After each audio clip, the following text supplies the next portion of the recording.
Hello बच्चों, स्वागत है आपका हमारे यूट्यूब चैनल में।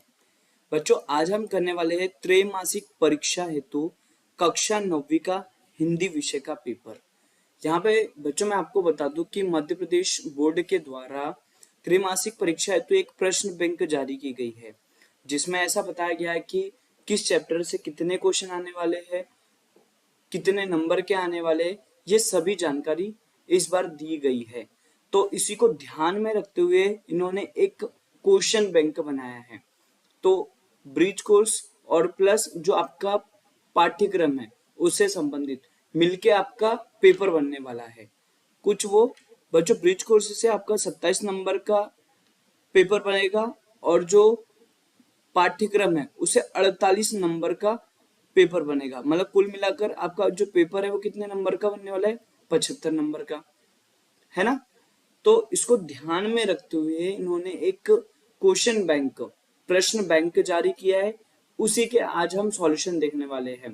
तो इसे बच्चों आप ध्यान से देख के जाइएगा, क्योंकि आने वाला जो आपका एग्जाम है हिंदी का, इसमें डायरेक्टली ऐसे क्वेश्चन पूछे जा सकते हैं। तो इनको ध्यान से देख कर जाइएगा। तो बच्चों देखो, त्रैमासिक परीक्षा कक्षा 9वीं का यह क्वेश्चन बैंक इनके द्वारा जारी किया गया है।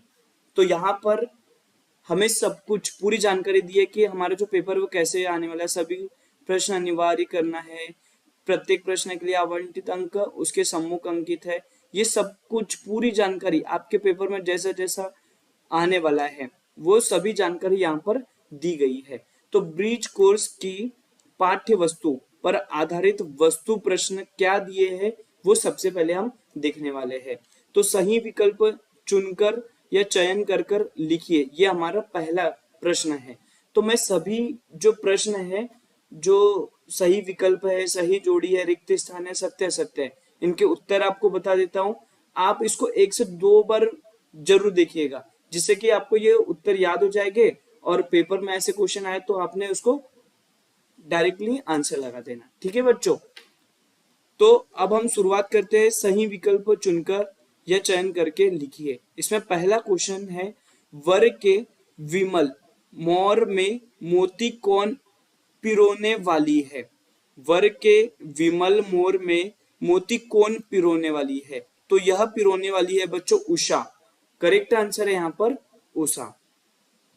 अगला प्रश्न है कि प्रातः काल के समय को क्या कहते हैं? तो प्रातः काल का जो समय होता है उसे हम अल सुबह कहते हैं। क्या कहते हैं? अल सुबह। यहाँ पे अ वाला ऑप्शन सही रहेगा। तीसरा प्रश्न है, अतिथि शब्द का अर्थ क्या होता है? तो अतिथि शब्द का जो अर्थ होता है बच्चों वो होता है मेहमान। तो यहाँ पे राइट आंसर हो जाएगा अ वाला, मेहमान।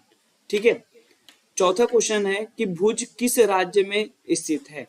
तो मैं बता दूं बच्चों, ये जो भुज है यह गुजरात राज्य में स्थित है। किस राज्य में स्थित है? तो गुजरात राज्य में स्थित है।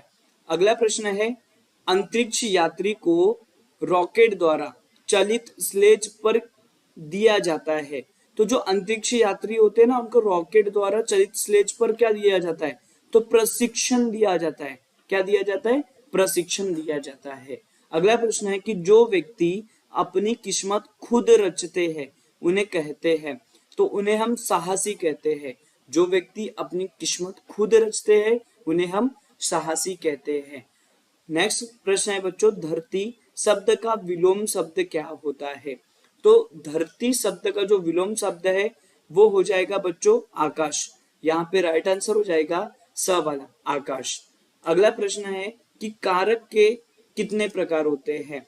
तो कारक के बच्चों 8 प्रकार होते हैं। कितने प्रकार होते हैं? 8 प्रकार होते हैं। सही उत्तर द 8 हो जाएगा। अब बच्चों उचित शब्दों का चयन करके हमें रिक्त स्थान की पूर्ति करना है। तो हमारा पहला प्रश्न है, स्वयं की कहानी खालिस्तान कहलाती है। तो जो स्वयं की कहानी है ना वो आत्मकथा कहलाती है। यहाँ पे सही उत्तर हो जाएगा आत्मकथा। अब अगला प्रश्न है बच्चों, पंडित जसराज जी का पहला कार्यक्रम काठमांडू के खालिस्तान में हुआ था। तो ये जो काठमांडू है ना ये नेपाल में स्थित है, इसलिए हम बोलेंगे कि नेपाल में हुआ था। शमसुद्दीन रामेश्वर में खालिस्तान के एकमात्र वितरक थे।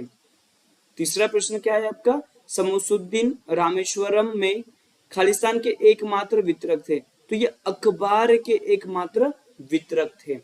अगला प्रश्न है, हम तो पापड़ खालिस्तान ही भूल गए, तो यहाँ पर क्या आएगा, हम तो पापड़ परोसना ही भूल गए। इसका सही उत्तर क्या होगा, परोसना। नेक्स्ट प्रश्न है, मेहमान को भोजन में सबसे ज्यादा खालिस्तान पसंद था, तो पापड़ या लड्डू, तो आप बोलोगे पापड़। मेहमान को भोजन में सबसे ज्यादा क्या पसंद था, पापड़ पसंद थे। अंतरिक्ष यात्री की उम्र खालिस्तान वर्ष से अधिक नहीं होनी चाहिए, तो ये बच्चों है 40 वर्ष से, कितने वर्ष से, 40 वर्ष से अधिक नहीं होनी चाहिए। अगला प्रश्न है, run for unity, run for unity marathon दौड़ खालिस्तान किलोमीटर की थी, खालिस्तान किलोमीटर लंबी थी, तो ये जो रन फॉर यूनिटी है, ये मैराथन जो दौड़ है ना, वो बच्चों 3 किलोमीटर की थी। कितने किलोमीटर की, 3 किलोमीटर की थी। दुष्ट व्यक्तियों के साथ साथ आदर्श प्रणेता भी होते हैं। दुष्ट व्यक्ति के साथ में क्या होते हैं, आदर्श प्रणेता भी होते हैं। इसका सही जवाब है प्रणेता। अगला प्रश्न है बच्चों की, निम्नलिखित कथनों के समक्ष सत्य या असत्य लिखिए। सत्य और असत्य लिखिए। हमारा पहला प्रश्न है कि दूर के ढोल सुहावने मुहावरे का अर्थ मूर्ख व्यक्ति होता है। तो बच्चों मैं आपको बता दूं कि जो यहां पर लिखा है क्या, दूर के ढोल सुहाने मुहावरे का जो अर्थ होता है कि हमें जो अपने पास है ना चीज, वो अच्छी नहीं लगती है, हमेशा दूसरे के पास में जो चीज है वो अच्छी लगती है। इसलिए यहाँ इसका उत्तर असत्य हो जाएगा। ठीक है, असत्य हो जाएगा। फिर हेलन केलर ने 5 बार विश्व भ्रमण किया था। हेलन केलर ने 5 बार विश्व भ्रमण किया था, तो आप बोलोगे नहीं सर असत्य है। हेलन केलर ने सिर्फ 3 बार, कितने, 3 बार विश्व भ्रमण किया था। अगला प्रश्न है, धोखे से सफलता पाना सम्मानजनक होता है। तो धोखे से सफलता पाना क्या सम्मानजनक है क्या, तो आप बोलोगे नहीं सर असत्य है, ये भी क्या है, असत्य है। अगला प्रश्न है, अंतरिक्ष यान वायुयान का मिला जुला रूप होता है। तो हाँ भाई, अंतरिक्ष यान जो है वो वायुयान का मिला जुला रूप होता है, इसलिए ये सत्य है। दूसरों को आतंकित करने वाला स्वयं बहादुर होता है। तो जो दूसरों को आतंकित करता है वो क्या स्वयं बहादुर हो सकता है क्या, तो आप बोलोगे नहीं सर, इसलिए ये क्या हो जाएगा, असत्य हो जाएगा। अगला प्रश्न है, हेलन केलर को तैराकी का बहुत शौक था। तो ऐसा था क्या बच्चों, हेलन केलर को तैराकी का शौक था क्या, तो आप बोलोगे हाँ सर ये सत्य है, हेलन केलर को तैराकी का बहुत शौक था। अगला प्रश्न है कि सर आइजैक न्यूटन ने गति के नियम की खोज की थी। तो हाँ, आइजैक न्यूटन ही थे जिन्होंने गति के नियम की खोज की थी। अगला प्रश्न है, अंतरिक्ष यात्री को भोजन में ठोस पदार्थ दिया जाता है। तो क्या ये बताओ बच्चों, क्या अंतरिक्ष यात्री को भोजन में ठोस पदार्थ दिया जाता है क्या, तो असत्य है। क्यों, क्योंकि इन्हें तरल पदार्थ दिए जाते हैं। क्या दिए जाते हैं, तरल पदार्थ दिए जाते हैं। अब चलते हैं अगले प्रश्न की ओर, सही जोड़ी का मिलान कर लिखिए। तो पहला है सूरज का ब्याह। सूरज का ब्याह का सही उत्तर क्या हो जाएगा बच्चों, तो आप बोलोगे रामधारी सिंह दिनकर की यह एक रचना है। तो इसका सही उत्तर हो जाएगा क्या, क्या हो जाएगा बताओ, रामधारी सिंह दिनकर जी। ये हमारा पहले का उत्तर हो गया। ठीक है, फिर सम्मानीय, सम्मानीय का अर्थ इधर कहीं लिखा है क्या, तो सम्मानीय का जो अर्थ है वो क्या लिखा है, आदर योग्य। क्या लिखा है, आदर योग्य। तो इसका सही उत्तर क्या हो जाएगा, दूसरे का आदर योग्य हो जाएगा। स्वल्पाहार का मतलब क्या होता है, तो ये बच्चों होता है जलपान। स्वल्पाहार का जो मतलब होता है वो क्या होता है, जलपान होता है। सांप का संबंध किससे है, तो सांप कैसा होता है, जहरीला होता है, इसलिए चौथे का उत्तर क्या हो गया, जहरीला। दुर्लभ, दुर्लभ का मतलब क्या होता है बच्चों? जो कठिनता से हमें प्राप्त हो। क्या?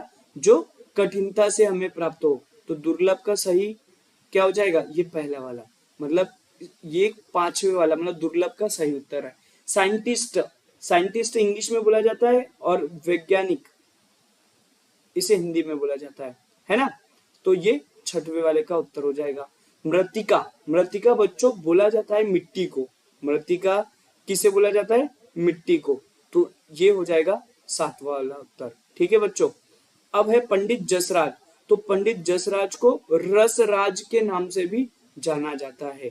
पंडित जसराज को रसराज के नाम से भी जाना जाता है, यह आपको पता होना चाहिए है। अब चलते हैं बच्चों प्रश्न 5 की ओर, जो कि है निम्नलिखित प्रश्नों के उत्तर एक वाक्य में लिखिए। तो ये जो प्रश्न है इनके हमें एक वाक्य में उत्तर लिखना है। तो पहला हमारा प्रश्न है, सूरज का ब्याह कविता में सुहाग के गीत कौन गा रहा है? तो ये जो सूरज का ब्याह कविता है ना, इसमें जो सुहाग के गीत है बच्चों, वो कौन गा रही है?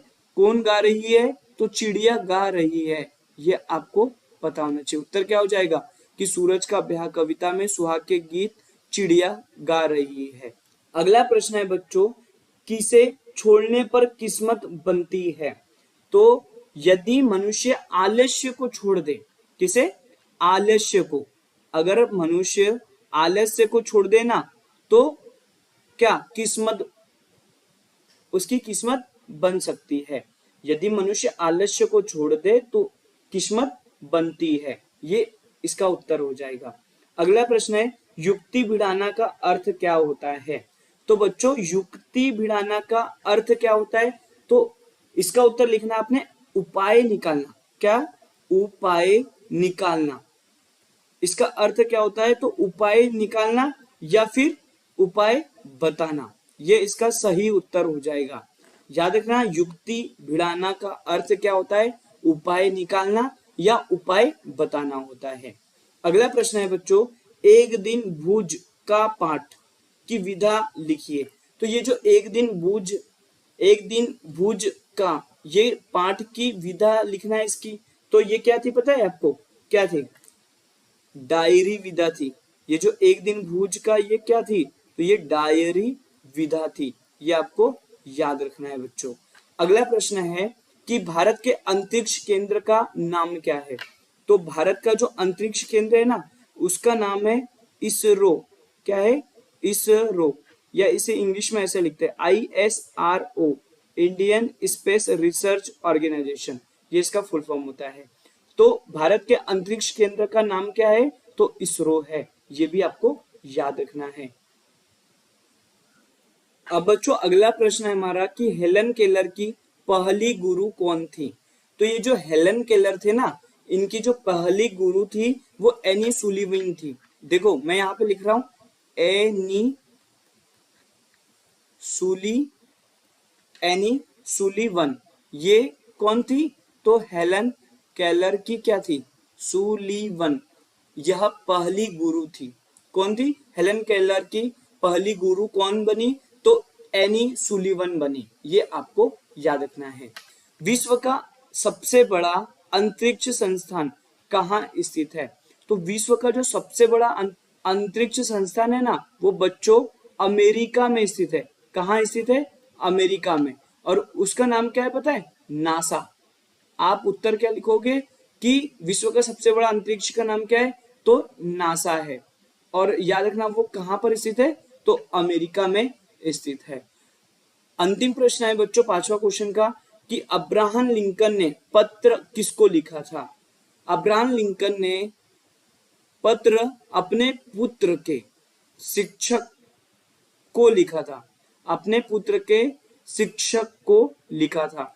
बच्चों याद रखना, अब्राहम लिंकन ने पत्र किसको लिखा था? तो अपने पुत्र के शिक्षक को लिखा था। यह इसका सही उत्तर हो जाएगा।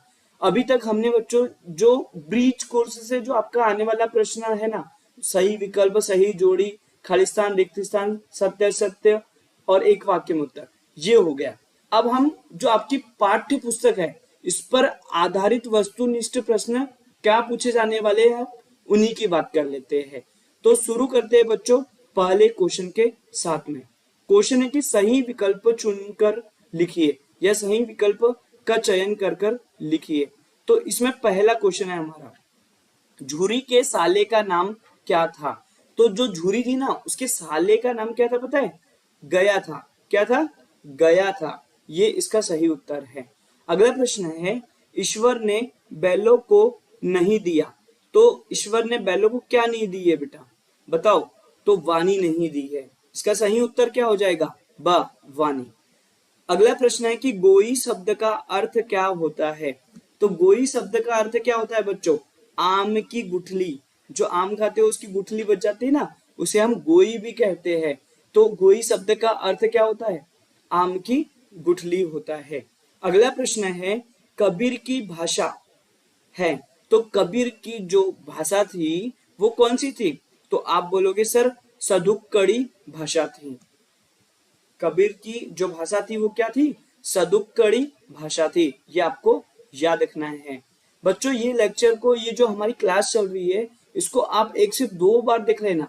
पेपर देने जाने से पहले आप 1 से 2 बार इनको देख लोगे ना, तो आपका जो 30 नंबर का आता है शुरू वाला, तो वो आपको एकदम बनेगा। और 30 नंबर में से 30 नंबर लाएंगे ना आप, तो आपके 75 नंबर के पेपर में अच्छा स्कोर हो जाएगा, क्योंकि क्वेश्चन आंसर आप लिख पाओगे। लेकिन यहाँ पर ऐसा है, सही विकल्प सही जोड़े, अगर ये आपको नहीं पता है तो पूरा गलत हो जाएगा। इसलिए इनको ध्यान से देख के जाना, क्योंकि यह बहुत ही आपके लिए महत्वपूर्ण है। अगला प्रश्न है बच्चों, कबीरदास जी किस काल के कवि है? तो कबीरदास जी है ना, ये भक्ति काल के कवि है। ये आपको पता होना चाहिए कि कबीरदास जी किस काल के कवि है। तो ये भक्ति काल के कवि है। अगला प्रश्न है कि इस जल प्रलय में पाठ की विधा क्या है? तो बच्चों ये जो इस जल प्रलय जो पाठ था, इसकी विधा जो है ना वो रिपोतार्ज था। क्या था? रिपोतार्ज। इस जल प्रलय में पाठ की जो विधा है वो क्या है? रिपोतार्ज है। अगला प्रश्न है बच्चों कि रेणु का पूरा नाम क्या था? रेणु का पूरा नाम क्या था? तो रेणु का जो पूरा नाम था ना वो फणीश्वर नाथ रेणु था। क्या था? फणीश्वर नाथ रेणु था। इसका सही उत्तर है स। नेक्स्ट क्वेश्चन है कि इस जल प्रलय में पाठ में बाढ़ किस नगर में आई थी? तो इस जल प्रलय में जो पाठ है ना, इसमें बाढ़ किस नगर में आई थी पता है आपको? पटना नगर में आई थी, पटना शहर में आई थी। ये आपको याद रखना है। अब चलते हैं प्रश्न संख्या 2, उचित शब्दों का चयन कर रिक्त स्थानों की पूर्ति कीजिए। अब हमारा प्रश्न संख्या है दूसरा। इसमें पहला क्वेश्चन है कि कांजी हाउस में हाजिरी लेने खालिस्तान आता था। तो आपको बच्चों याद रखना है कि जो कांजी हाउस था, इसमें हाजिरी लेने कौन आता था? तो आप बोलोगे सर चौकीदार आता था। सही उत्तर क्या हो जाएगा इसका? चौकीदार। अगला प्रश्न है कि झूरी के साले का नाम क्या था? तो झूरी के साले का नाम क्या था बेटा? अब भी बताया था ना आपने, गया था। क्या था?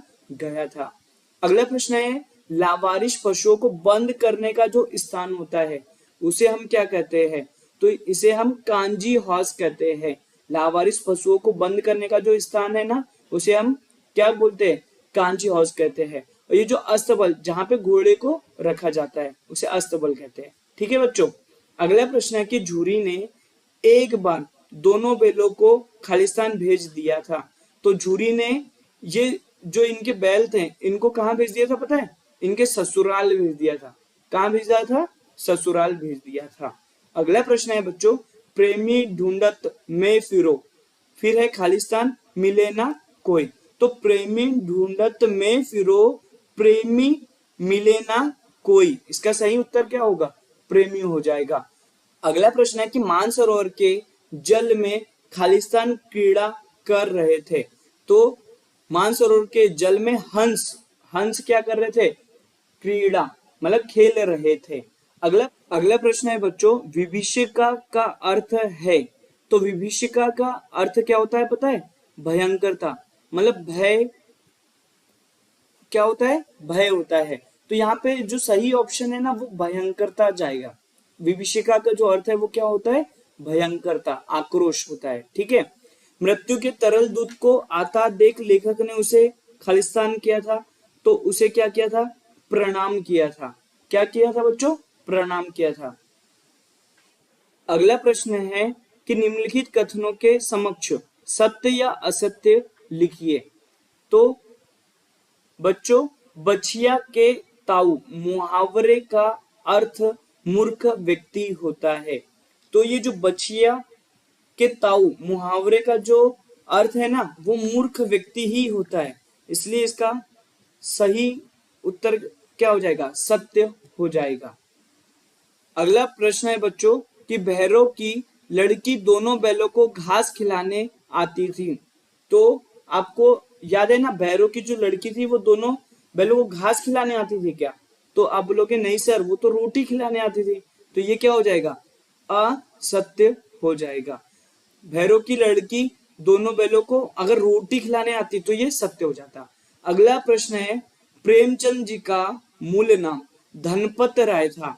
तो बच्चों, जो प्रेमचंद जी है उनका नाम क्या था? मूल नाम धनपत राय ही था।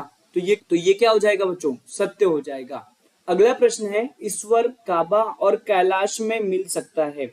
तो ईश्वर काबा और कैलाश में मिल सकते हैं क्या? बताओ, सत्य है या असत्य? तो आप बोलोगे सर असत्य है। क्या है? असत्य है। कबीर एक समाज सुधारक नहीं थे। तो ऐसा है क्या?